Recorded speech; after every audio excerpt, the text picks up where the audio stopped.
Graça e paz daquele que vive. Nós estamos falando desse mundo pré-adâmico, muito assunto, né? Nós já falamos muitas coisas.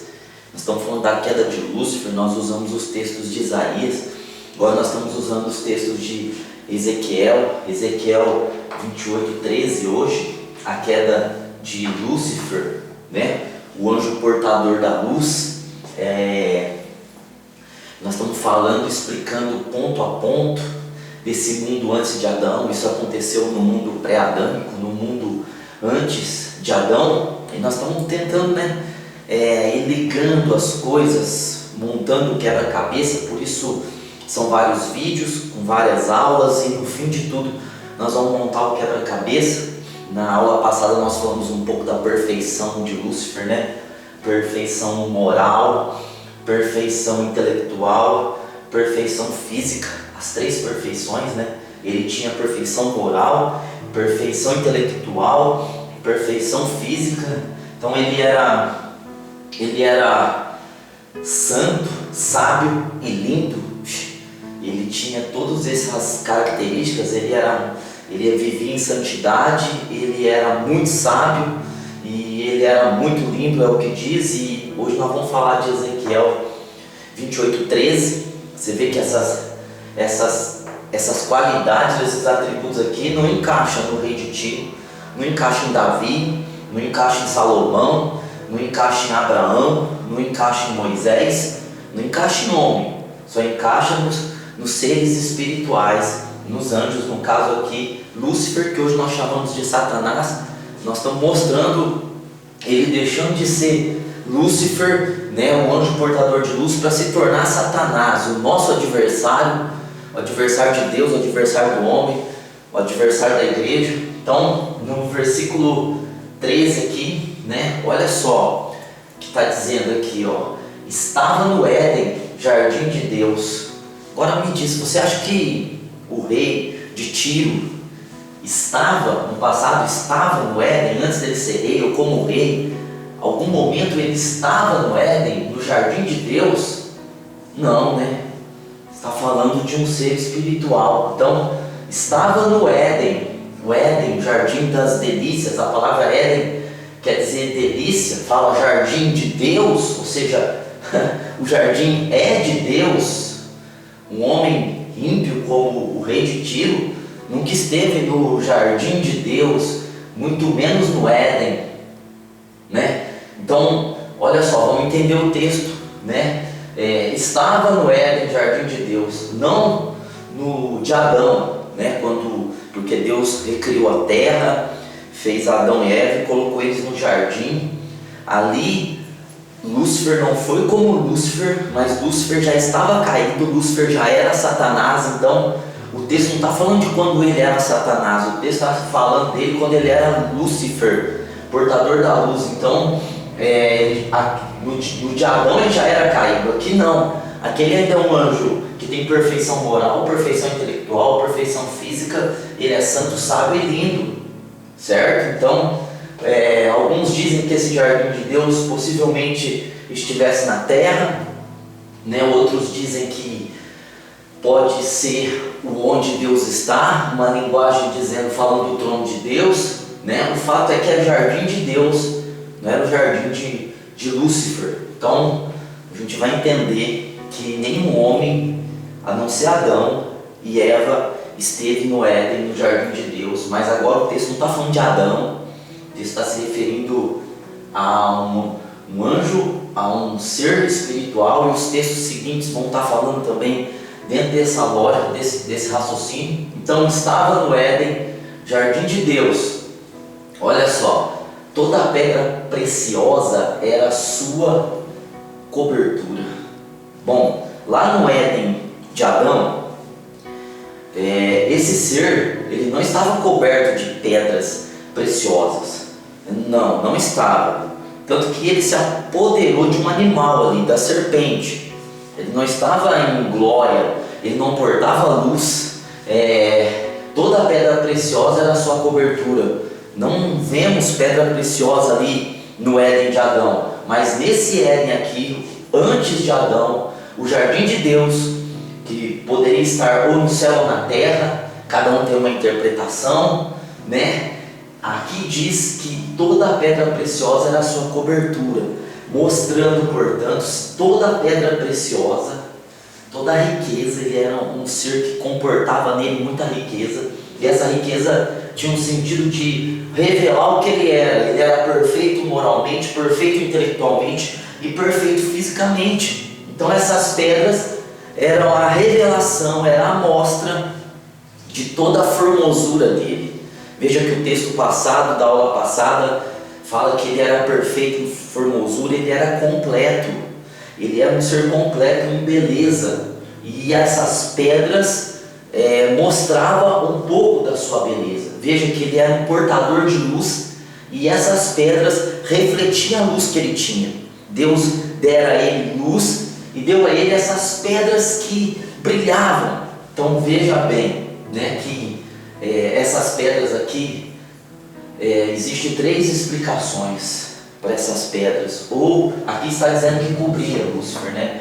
Essas pedras eram a cobertura dele. Então algumas pessoas elas dizem que pode ser a pele de Lúcifer, que era uma forma, né, a pele, uma forma dessas pedras preciosas, pode ser a pele.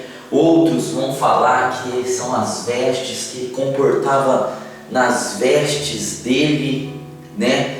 Eram vestes gloriosas. Essas vestes, nas vestes tinha essas pedras. E outros vão dizer que ele era feito, vão até nesse grau de dizer que ele era feito de pedras preciosas, que sua formação, que ele foi criado, e ele foi criado com o material dessas pedras preciosas. Então qualquer um desses 3 aqui, pode ser qualquer um, é maravilhoso, é tremendo. Ele era um ser perfeitamente moral, perfeitamente intelectual, perfeitamente físico. Ele era santo, sábio e lindo. Agora veja, as pedras são 10 pedras, porque se ele é um ser perfeito, então o número 10, que é um número completo, o número inteiro, é o número da inteireza, é o número 10. Então Ezequiel aqui, na lamentação que Deus está fazendo, veja que Deus está fazendo uma lamentação, mostrando o que ele era, mostrando no que ele se tornou, o nível de perfeição que ele tinha para o nível de destruição que ele esteve, que ele está. Então é uma lamentação, é uma tristeza. Então Deus está falando aqui das 10 pedras, deu a mensagem para Ezequiel, falando dessas 10 pedras. Ora, o rei de Tiro possivelmente não tivesse a cobertura, né? Não é na pele, mas vamos dizer, o rei de Tiro podia se aplicar aqui nas vestes, uma veste de 10 pedras preciosas. Não, mas Lúcifer, ele estava coberto de 10 pedras preciosas, e aqui está o nome, né? No versículo 13 vai falar o nome dessas pedras preciosas. Então a primeira pedra é o sardônio, é uma ágata branca, azulada e vermelha.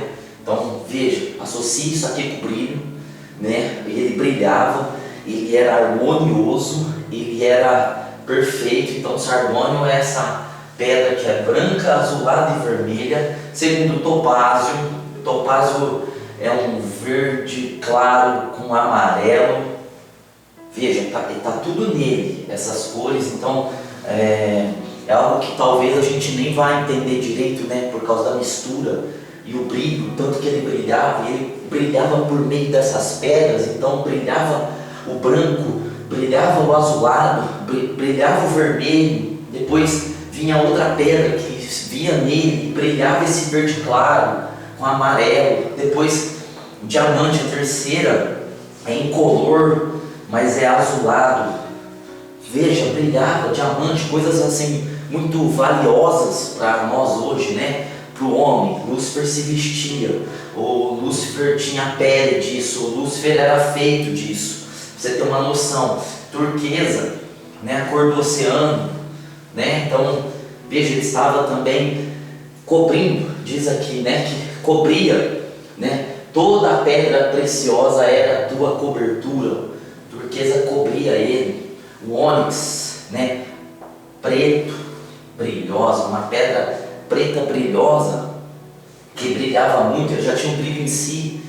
Nessas pedras elas mostravam, elas emanavam a luz de Lúcifer, né, o portador da luz. O sexto aqui, jaspe, verde, cor do mar, transparente. Veja as 10 cores, 10 pedras, a mistura da iluminação. A safira, que é um azul, né? É forte como um diamante, essa safira, é azulada, né? O oitavo, o carbúnculo, que é vermelho escuro, é um vermelho escuro. Então pensa bem, que ele era a luz e ele refletia esse vermelho escuro, esmeralda, que é averdeado, que é verde. E o ouro, tinha ouro em Lúcifer também, do que nós brigamos tanto para ter, né? Em Lúcifer ele tinha a composição de ouro, esse amarelo que brilha. Então veja que ele era um ser completamente lindo, completamente perfeito. Deus está se lamentando por isso, por ele ter se tornado o que se tornou. Depois de falar a respeito das pedras, o profeta Ezequiel, ele vai falar da parte artística de Lúcifer. Ele era um artista. Vejam só o que diz a parte C do versículo 13 de Ezequiel 28. A obra dos teus tambores e dos teus pífaros estavam em ti. Veja que tambor, pífaro, que são flautas, estavam em Lúcifer, ou seja, estava nele. Assim como as pedras estavam nele, os tambores, ou seja, quando o profeta diz tambores e flautas, ele está dizendo que os instrumentos musicais estavam em Lúcifer. Estavam, além dele portar a luz, dele portar todas aquelas 10 pedras preciosas, ele portava nele a música, os instrumentos. Então a obra, ou seja, o trabalho musical, o trabalho das músicas, as ações musicais estavam em Lúcifer. Portanto, os ritmos, os sons, tudo que foi criado para Lúcifer aperfeiçoar. E alguns dizem que Lúcifer, ele era um maestro, ele era alguém poderosíssimo nos instrumentos, na voz, e ele ensinava os anjos a adorar a Deus, a cantar, a tocar. Então veja que estava nele, ou seja, carregava consigo a música, uma alma. Veja que nós vemos que ele tinha coração, que ele tinha sentimento, e ele carregava com ele a música, ele carregava com ele os ritmos, os sons, as melodias. Alguns dizem que quando ele andava, saía sons, saía música dele. Quando ele falava, saía como se fosse em forma de poesia, de música. Então, os sons e ritmos, tons, melodias extraordinárias foram dadas, foram colocadas para ele. Agora, a parte D diz que no dia que foste criado foram preparados. Ou seja, no dia que Lúcifer foi criado, como um anjo de luz, portador da luz, cheio das pedras preciosas, perfeito moralmente, perfeito intelectualmente, perfeito fisicamente. Agora ele tem uma ala muito grande artística. Esses instrumentos foram preparados para ele. Ou seja, algumas traduções dão a entender que foram criados nele. Ou seja, quando Deus criou Lúcifer, criou também os instrumentos para Lúcifer. Então você pode perceber como a música ela é poderosa e como Lúcifer, hoje Satanás, usa a música no mundo, usa a música na igreja para perverter, para destruir, mas era algo, a sabedoria que ele tinha, era uma sabedoria para usar a música de maneira como hoje não é usada, porque nenhum homem consegue fazer como Lúcifer fazia. Então foram criadas para ele. Veja que o profeta, nós lemos no versículo 11 e no versículo 12 de Ezequiel, que o profeta recebeu uma mensagem do Senhor e o Senhor está triste. O Senhor está lamentando, fazendo uma lamentação, lembrando tudo aquilo que era Lúcifer. E daqui um pouquinho ele vai mostrar no que se tornou Lúcifer, se tornou em Satanás. Então que você possa acompanhar. Próxima aula nós vamos falar do versículo 14, graça e paz.